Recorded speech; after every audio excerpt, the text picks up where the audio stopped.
Welcome to the Life Daytime Talk Show. This is your life to live. Be happy, be proud. Hello, everyone, and happy Thanksgiving. Yay! Hope that you all have a beautiful, beautiful Thanksgiving Day celebration with family and friends. And this is episode 10. I'm Tanisha Craig Stewart. I'm Patricia Whitfield. And I'm Lisa Cook. So we know that it's Thanksgiving, so thank you for tuning in today. This is the time for family, for friends, for fun. But also, we're going to talk about some other things that happens around holidays, like family issues just slowly going under the radar. Right? Just gleaming over the mashed potatoes. But we're going to tap into that in a little bit. But can you tell me, Patricia, what foods are we not eating today? Definitely no green bean casserole. That's green beans. Yes, I'm borderline not black. The only thing I'm going to eat for Thanksgiving is the basics. I don't want no okra in my gumbo. Please say your okra. I don't like okra either. Yes, too slimy. I can't eat it. I don't want no seafood cornbread dressing. I want regular cornbread dressing. Why you gotta put shrimp and crawfish and all that? Louisiana. But why everything gotta be seafood? I'm sorry, I live by the creek. I want regular cornbread dressing, regular, with chicken and beef. Okay. Lisa, what is on your on your plate I'm this year with for you Thanksgiving? on that green bean casserole. I don't want it. I don't want any mashed potatoes. I don't want any pumpkin pie. Yes.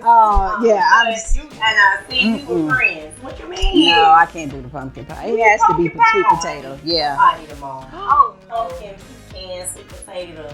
See, I'm not a real big pie person anyway. I'm more of a cake person, but I'm particular about my pie. You can bring it to me. if I bite into a pumpkin pie thinking it's sweet potato pie, I'm flipping over the Yeah, it's whole gonna be a dessert. fight. It's gonna be a fight. We don't eat pumpkin. That's like raisins in the potato salad. No. Not the pumpkin pie. We can't do pumpkin. So, Patricia, what is on your plate today? I told y'all I'm basic. Only thing I want is ham. Depending on who cooked the turkey, I might put a little turkey on the plate. Now, how you want your turkey? Smoked, baked, I like smoked. fried? Because everybody can't bake it right. Because it be a little dry. You know, turkey is a lot of white meat. And people don't inject it like they supposed to and let it marinate. Like a turkey is a whole week process. It is.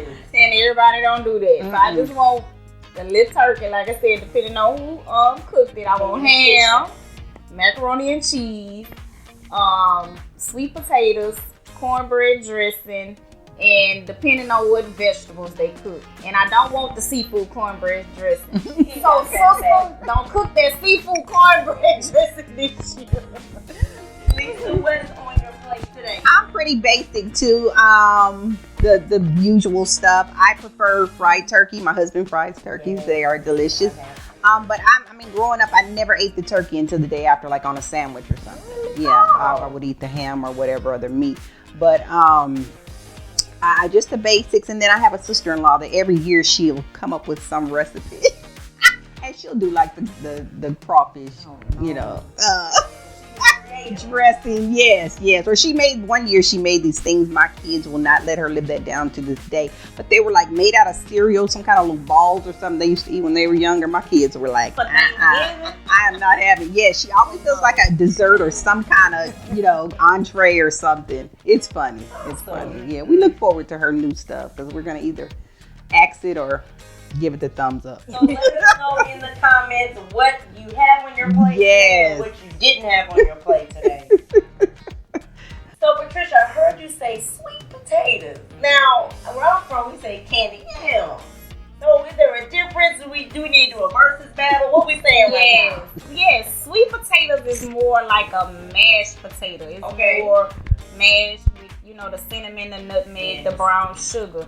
The yam is kind of more of a lumpy. Some people do like, if you ever had like a lumpy potato salad, it's more chunks. Yeah, chunks. So the yams, and then sometimes they do the yam patties. I personally prefer the sweet potatoes. I like more of the potato consistency versus the yam. Now that sounds like you've been studying. I know. She just gave us a little lesson. Yams 101. Yeah, because I'm kind of thinking my family uses them interchangeably, but that makes more sense. That makes more sense. Well, good. That's gonna be on our plate for sure. Yeah. And yams and just yams. Yeah. Okay. Good.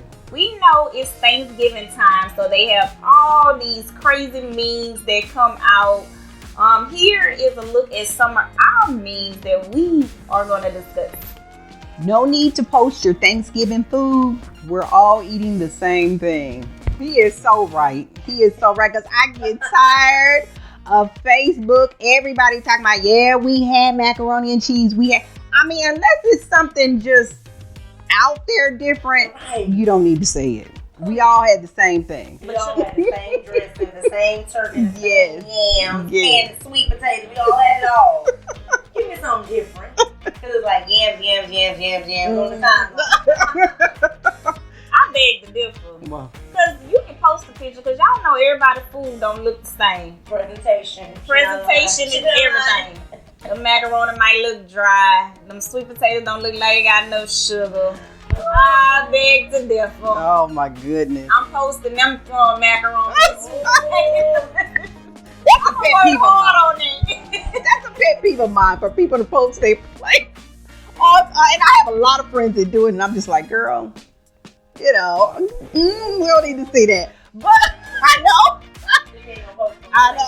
No, I don't post the plate. And like you said, everybody's camera, stuff that's looking brown that shouldn't be brown. It's a mess. It can be a mess. I know a lot of times, even when I'm talking to my mother, my family lives out of state, what we started to say is, oh, well, what did y'all have? Oh, usual, and unless there's just something, well, such and so made this something and it had a bread crust on it, or, something like that, and then we'll say that. But it's like, don't list all that stuff. I don't want to hear it. Right. So are you serving Thanksgiving dinner on paper plates or real plates, the real glass plates? Ooh.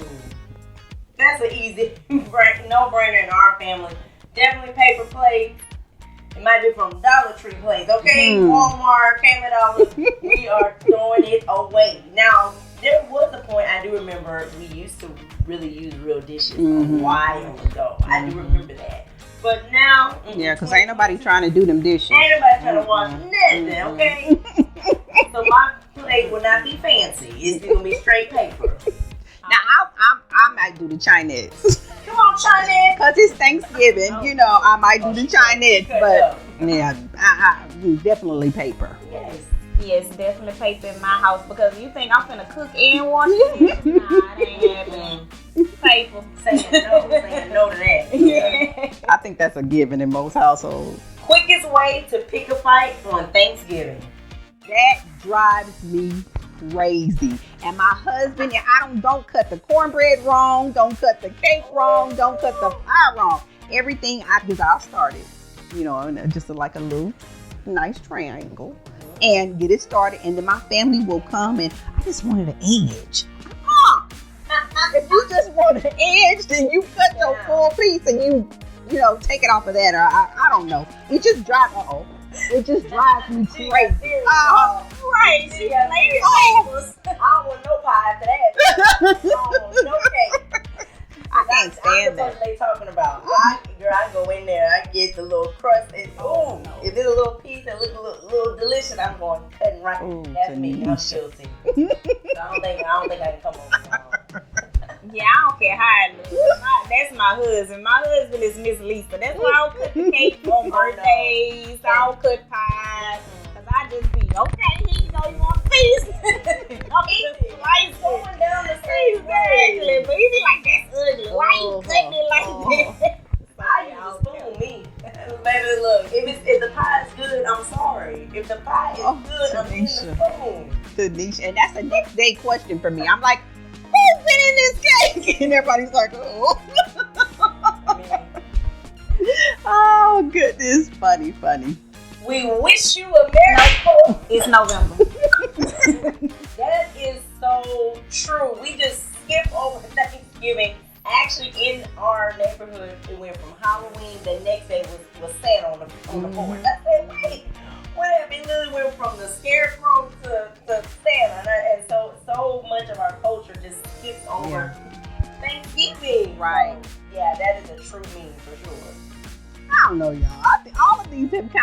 on my nerves because, I mean, that's me too. I was like, you know, we were just trick-or-treating last week. Yeah. Why are you playing Last night. Frosty the Snowman? You know, I was in the store the other day getting aggravated. I can take a necking cold, something like that right now, but don't do Frosty and all that. I'm not ready.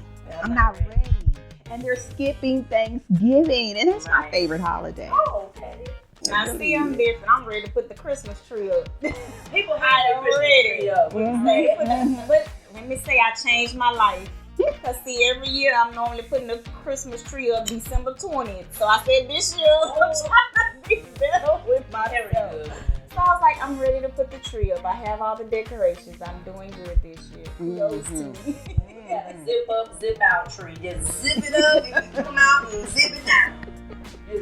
Okay, I'll send a link at the bottom. Zip it down. The zip up, zip down tree. You hear me? I'm like that too, though, Patricia. I don't want it up until It's time. yeah, I'm and then I mean, right at New Year's, take it down. Oh, okay. Yeah. No Mardi Gras tree. No, we're not doing it No Easter Valentine's and tree. yeah, no. I know people like that. Valentine's tree, Mardi Gras tree. Right, Year round. Oh, They do yeah. decorations year round. right, They get mad at you when it's Easter. Take it. right. So, what are some of the funniest, craziest, outlandish things that some of your families have said? I remember before I got a shape, because I told y'all on previous episodes I was shaped like a pea. No, I never forget I walked in the house. My mama looked at me, and my mama is very shapely. She has that voluptuous shape. She say, "Girl, you ain't got nothing but a nickel worth of booty." Wait. Not a nickel. A nickel. I'm like, well, dang. Hello to you, mother. Happy Thanksgiving. Hey. And Merry And Christmas. then I had on my good jeans, the one that lifted up and cuffed. I thought I was doing a little something. She said, no, ma'am. So, what you said, Patricia, is actually hilarious. And we used to clown like that too. All my little cousins, all of us were bad. We was bad because they would just climb trees and jump off them and get hurt and jump back on the trees. We was those type of kids. So, for holidays, we had older cousins that would bring over their significant others, like their girlfriends, boyfriends, whatever. But they would bring somebody different every holiday. So instead of being quiet, we'd be like, "Oh, that ain't her from Christmas. That wasn't her from Easter. Who is that?" We would just be so loud and bad. Oh, my I goodness. remember just putting everybody on Front Street. So even to this day, a lot of our older cousins are dating or married or divorced or whatever. We'll say, "Where's such and such at?" "Oh, are you the same?" No, they ain't the same person. So we like to put people on Front Street all the time. That person's probably standing there like a deer in headlights. Right. Oh, my Just looking like, goodness. who is Mhm. little bad kids? But yeah, we was bad. I know with me, what really stands out in my mind is like you go to school, you're away at school or whatever, you come back and first thing somebody, looks at you and says, "Oh, you sure have gotten fat." Oh, you yeah. sure have gotten some. I mean, in Louisiana, both of them are insults. You said, look, if you're too small, you might be on that stuff. Right. If you're too That's big, what I'm saying. Exactly. That stuff. Right. Like, Auntie such and such, so tiny. Maybe she has a diet. Right. Maybe she watching her weight. Maybe she watching her calories. But you already know exactly right. Mhm. It's a lot. So we have talked about some of the funny moments during Thanksgiving, but as we know, everyone is not fortunate to have some of their family members with them for Thanksgiving. Some people don't have moms, some people don't have dads, some people don't have both. Some people don't even have grandparents, and as we know, grandparents really is the backbone of Thanksgiving. So how are some ways that we can cope without those family members? Well, you're right. None of my grandparents are alive, so I think it's so important to honor your grandparents, your parents, the loved ones, and that could mean just talking about memories, or if you have the privilege of having the VHS, from the past time that you can play during holidays. I love that, just showing pictures, looking at pictures, really, really honoring them on holidays. I know it's tough, but I think keeping their memory is so important with family. That's really what I love for people to do, and I know it can be hard, But why not cherish those memories through the photos, through the videos, if you have them? Or cooking a favorite dish that they used to cook, or a beverage that they used to drink. This, honoring them, playing cards, or whatever would rekindle those memories. A lot of times when you start to talk about maybe some of the funny things that person did, or it can actually turn into a fellowship where everybody's kind of, instead of moping and being sad, it kind of turns into a happy thing. Right. So November is tough for me. Both my grandmothers actually were born in November, and they're no longer here. My cousin recently passed in July, and his birthday was actually November 9th. And then my godfather passed away on November 11th. So we have a lot of losses in November, just around the month of November. So what I like to do is just think about all the good times. I don't focus on the bad. I focus on all the good. I just remember when my grandmother for Thanksgiving, I was the taste tester. So I used to stay up with her while she was in the kitchen cooking macaroni and cheese and potato salad. And she'd be like, taste this. So I think about those moments to kind of get me through. And, just don't focus on any sadness, just all happiness, just so my mind will not go to those dark places, just to keep me in a happy place during those times. We just want to kind of talk about how, yes, we're gathering, yes, we're eating food, but if your family's like mine, we kind of skim over the real issues. And I'll be first to say, I wish we had real conversations in families. I think that can really prevent a lot of heartache, that can prevent a lot of confusion. So, do you think that while we're eating that sweet potato pie, we're ignoring the fact of certain situations? While we're eating those yams, we're not talking about our cousin who could be struggling from an addiction. Are we really glossing over issues at the dinner table? Absolutely. Especially in the Black community. We like to sweep a lot of things under the rug. In our household, we are a firm believer what goes on in the house stays in the house, but the house is killing you. Like, you want to talk about things that's going on in the house, but it was considered spreading the business, and you can't spread the business. Don't go talk about mama business, but you need to talk to someone. So I feel like you said, those conversations need to happen. Healing needs to happen. It'll never happen if we keep putting a blanket over what's really going on, what's the real issues as family. Yes, we can fake the smiles, but we can't fake the feelings that we're feeling internally. And I'm a firm believer of vibes. So even though you faking that smile, those vibrations are gonna give off that you're feeling a whole different way. So I feel like in the Black community, it's time for us to have those tough conversations. It may be tough, but that's when the healing can begin. That's when we can become a true family. But I feel like that healing gonna begin when you can actually come to the table as adults, because adults can conversate. Can actually communicate. That's what I mean, communicate.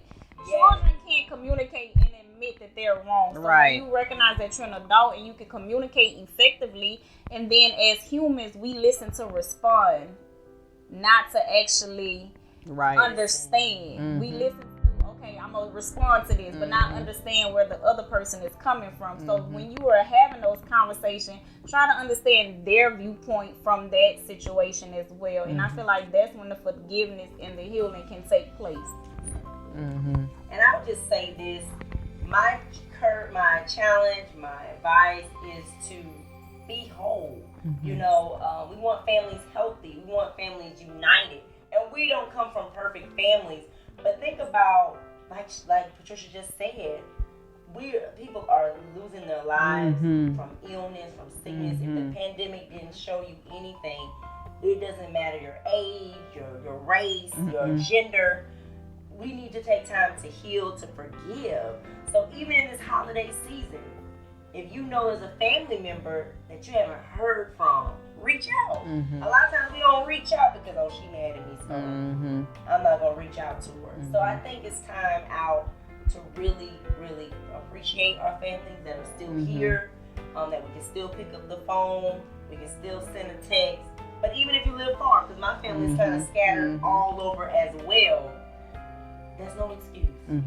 I know, and on that same topic, it's because I'm the one that's away. I've even considered like mediation. Maybe getting somebody to kind of come in and, like you say, we need to talk. we need to talk and communicate with each other and listen to each other. And even if you don't necessarily feel I was wrong on that, the fact that I can look at you and say, I'm sorry that made you feel that way. I'm sorry I hurt you. It goes a long way. And I think it goes back to our culture, like Patricia said.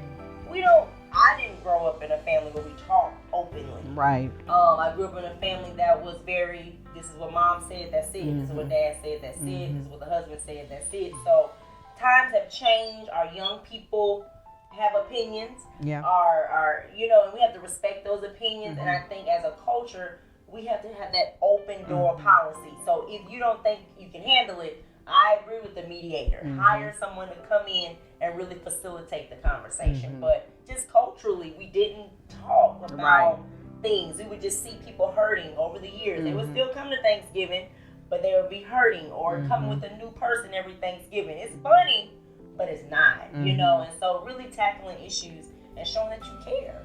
Right. Showing that you care. This has been a beautiful episode. Yes. We hope that you have a great, great day on today for Thanksgiving. A great holiday season. This is our last episode for our first season. We want to thank all of our supporters, our executive producer, her vision. We have so much coming next season, and we know that you're on for the ride. So make sure you like, share, and tag. Let all your family know, all your friends know that we're coming back bigger and better. And we're starting off with Christmas. Yes. Yes, we're coming out with a big bang. We have music, live entertainment, special guests. We have a lot in store, ladies. Yes, I'm looking so forward to it. Can't wait. So until then, I'm Tanisha Craig Stewart. I'm Patricia Whitfield. And I'm Lisa Cook. See you soon. Bye. So for November, we're saying no more Excuses, settling, playing small, lack, doubts, poor health, no more worrying, debt, negativity. wasting time, no more fear. This November, we're all saying no more pretending.